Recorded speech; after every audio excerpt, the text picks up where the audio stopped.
but I had a few people from her past come forward. And the plot thickens. Hey guys, welcome back to my channel. Welcome to the best house. If you are an OG subscriber, welcome back. And if you are here just because of the title of the video, I hope you consider subscribing before you go. Here we are again. I was about to go to bed. That's why I'm not wearing any makeup. I had just got out of the shower, but here we are. I started watching YouTube and then I find more stuff. So today there was an update. I think that the only person right now who's covering the story is Without a Crystal Ball. And I'm going to leave her link down below because I am going to actually use some footage of her live in this video. I just want to warn you guys that I am not going to use her footage in order because I just want to cover things specifically. And her order is different than mine. But if you want to watch her entire video, just go ahead and go to her channel. She is very thorough on her investigations. She's great. I watched a lot of videos of hers. People who had been in the lives of Myka Stauffer have been coming out and talking about it. And the very first thing that I wanted to talk about is her nursing career. And that hits home for me because just last week I did my nursing school interview and now I'm pursuing nursing. It really pains me to know that people like her were once allowed to do patient care. We now have a version of what happened between Myka and a pregnant co-worker according to the victim's side of the story. Please always keep in mind that this story is alleged. Let's see the story. So the former nurse that she got into a physical altercation with reached out to me and said that she wanted to share her side of the story because she hasn't really ever been able to tell her truth about Myka. Here's what she said to me. The day she started at the nursing home we all worked at, you would have thought she was going to prom.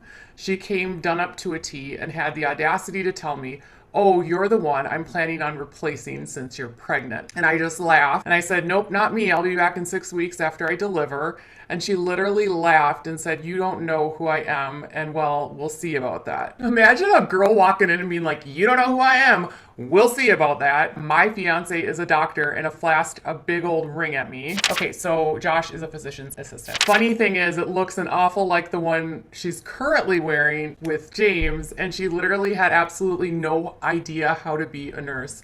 And at one point told us she paid people to do her schoolwork. I don't know if that's true. Again, these are her statements. She said every single shift she was asking someone how to do this or to do that, and she was on multiple occasions told people that this wasn't her job.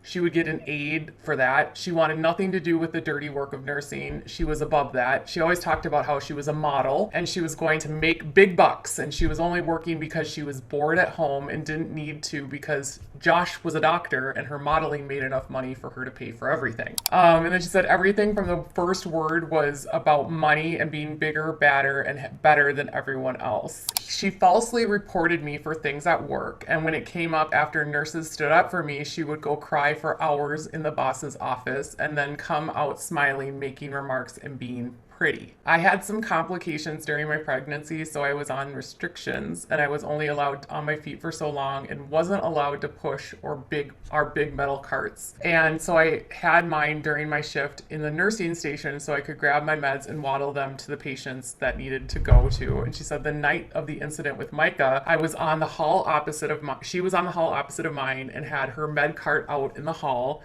And she came to me in tears about needing me to sign for a wasted narcotic. So if you're not familiar with nursing or with the medical field, they have to count all of the medications. And because of controlled substances being a certain way, they do have to account for every single medication. That way they can they can be assured that the staff isn't, stealing them, or the patient hasn't been given too many. There's a lot of reasons, but they count them on every shift, and they have to and then if something has to be wasted or tossed, they have to actually do a form. And then when they actually toss it away, they have to do a legal form that says that they're wasting the medication. She came at me in tears, needing to have this wasted narcotic, but she couldn't show me where the med was. So I refused to sign for it. Because if you sign for it, by the way, you can get in massive trouble, okay? And she said she got out, she got all mad and said whatever, she would go upstairs. And I said, cool, go ahead and see if someone else will put their name on it, but I'm not, and walked away. And she said, I continued what I was doing, and then I came back to the nurse's station, and she said the nurse upstairs said, you have to sign for it. You're the nurse with the keys on the floor. And I said, well, you better call your boss because I'm not signing anything if you can't show me the meds. Then she went back to walk away and she started screaming at me as I was walking through the doorway. And then she slammed me with the medical cart. I was 7 months pregnant at the time. Yikes. And she said, I called out to the boss who told me I wasn't to call the cops on her. And I did anyhow, and I left to go to the doctor. I refused to return to work until she was gone, and the facility tried to fire me, and then I went after the facility and Myka. I found out in the midst of going after the facility that the real story behind the missing med was that she had given it to the wrong patient. These are her view, or this is what she said. A person who thinks they are above patient care, they shouldn't be touching patients. You are with people when they're the most vulnerable. So you should be kind. You're not above anything. It's just ridiculous what she was doing. The situation with the narcotics, her giving the medication to the wrong patient means that she did not do the 6 rights. 6 rights is something that every nurse needs to do before she administers medication. The right patient, right medication, the right dosage, the right route, the right time, and the right documentation. Clearly, she didn't do any of that. You can not only lose your license, but you can also kill a person. If you administer the wrong medication to somebody, that could cost a life. Basically, she just wanted to get somebody in trouble, but herself, obviously, right? We all caught that. And literally thinking about how rookie of a mistake not doing the 6 rights is, especially for a nurse, it makes me wonder if she was actually legitimately licensed to practice. So if anybody knows any information about her licensing, please leave it in the comments. I'm very curious. Now think about the fact that allegedly she slammed a medical cart onto a 7-month pregnant coworker. If she gets this aggressive with an adult who mildly annoys her, can you imagine children? I do not want to think about how she treats her children. No wonder why she went to China to adopt. Who would give a child in the hands of this woman? I don't understand why the hospital would want to cover up for her. If you guys have any kind of hypothesis on this, let me know down below in the comments. They did not want to tell us about Huxley. And allegedly, roll the clip. 1, Huxley has been out of the house for 2 months. So apparently everything goes down in either April or March. So this person who's connected to the family says she was never going to speak out about it. Well, what about like the video of her speaking out? And she says that the person close to the family says about the video that Myka had absolutely no intention of ever saying anything. So apparently a lot of her fans were like coming out, and this is how I got contacted into this. So they say that people were contacting her and like putting messages, and she was not responding. And if you remember in her video, she said, I don't want to talk about it. Like, we have to respect his privacy. Well, they say she actually had no intention of ever saying anything. And this person also went on to say that it was at the decision of her alleged decision of her manager.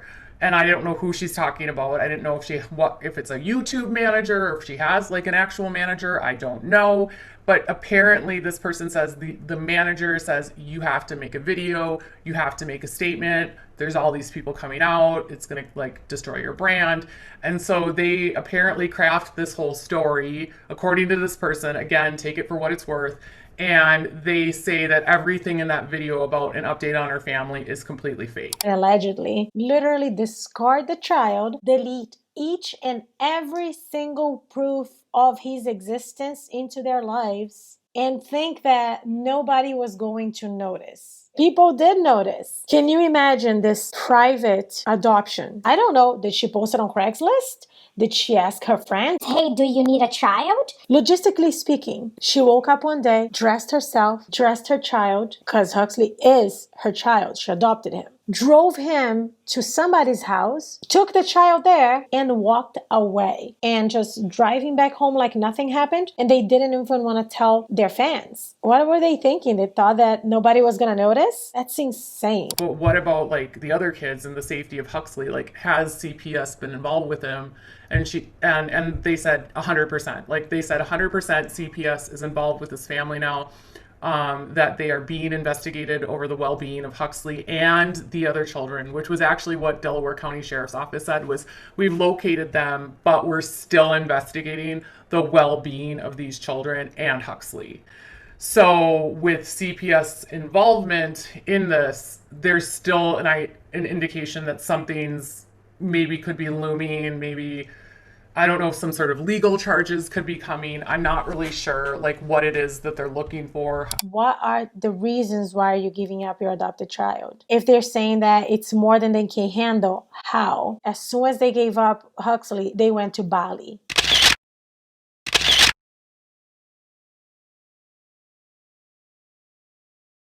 Like, I'm glad that CPS is investigating this, because what business do they have having a fifth or now fourth child when they were already struggling to support their most recent adopted child? I'm so glad that finally the authorities are checking the well-being of these children. If you were one of the people who asked me in my other video, if the kid was already found, why is the police investigating? Because there's other 4 children in that household who need to be advocated for. Why was that child rehomed? What is the condition for the other children that stayed in the house? Are they at risk? The plot thickens. And then this was something that I found was interesting.